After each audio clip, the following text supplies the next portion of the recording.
And now on to the latest from the IRS. Don't you love it when there are two sets of rules, one for us and one for them? When the IRS loses their receipts like they did with those lavish conferences, remember? Nothing happens. Try telling them you lost your receipts the next time they come calling. But it doesn't end there. This week, IRS Commissioner John Koskinen clashed with lawmakers when he testified before the Ways and Means Committee about missing emails and computer hard drives linked to the political targeting scandal. Take a look. Where is the laptop now, which supposedly has hard drive problems? I don't know. As I said, don't know. We just got the list on Monday ourselves. We've been pursuing this, and we will, in fact, give you a full report on all the custodians, now 7. The 8th one is one that actually failed this year, and it doesn't count. So we don't know where those hard drives are right now? We do not know where those are. We will give you a full update. That's unbelievable to me that you don't have that information. Unbelievable. I agree. With me, Chief Counsel for the American Center for Law and Justice, Jay Sekulow. Jay, listen, as a prosecutor, I'm thinking destruction of evidence. Have you taken this to the Justice Department? Well, we've notified them immediately when this started. But, Judge, it's the irony of this. I mean, you can't make this stuff up. No, I mean, this would be, if it wasn't so serious, it'd be comical. But now the IRS saying not only is Lois Lerner's emails, hard drive gone, wiped out, but the other 6, they don't know where those are. Now, this investigation's been going on for a year, and they have no idea. Hold on. Yeah. By the other 6, we mean the people in the government to whom she sent those emails. Their hard drives are missing too? Yes. Well, at least their emails are missing as of right now. The government does not know where their hard drives actually are.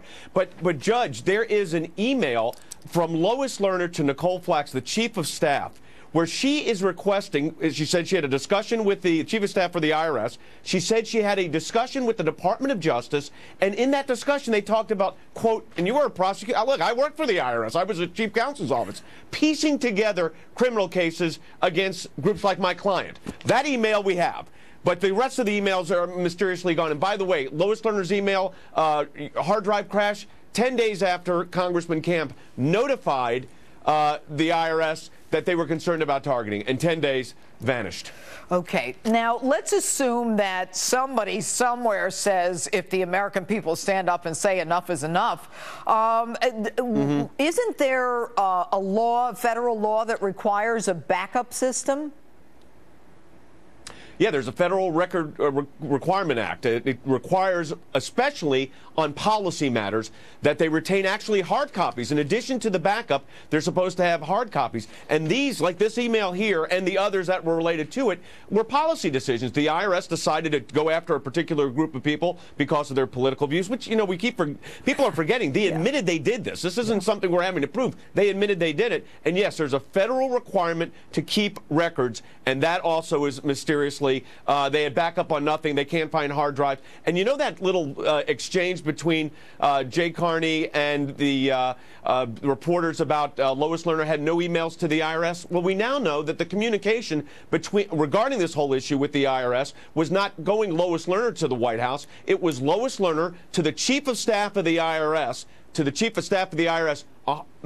dozens of visits to the White House at the time that this was going on. All right. Now, if someone were to take this to the Department of Justice, Jay, they have a conflict of interest, don't they? Isn't the one who's the woman who was investigating for a minute and a half, who gave, like, what is it, 10% of her salary, like a tithe to her president? She has a conflict of interest.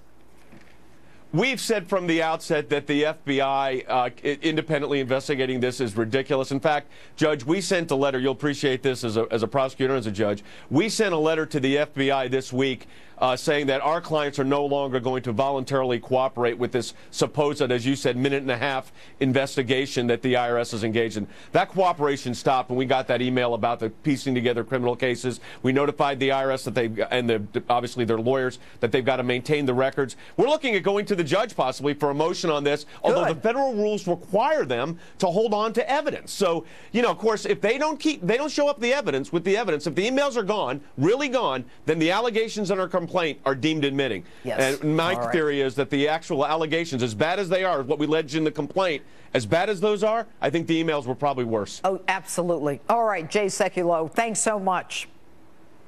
Thanks, Judge. All right. And coming up, what can Benghazi terrorist Katala tell us about future attacks? An interrogation expert joins us next. Stay with us.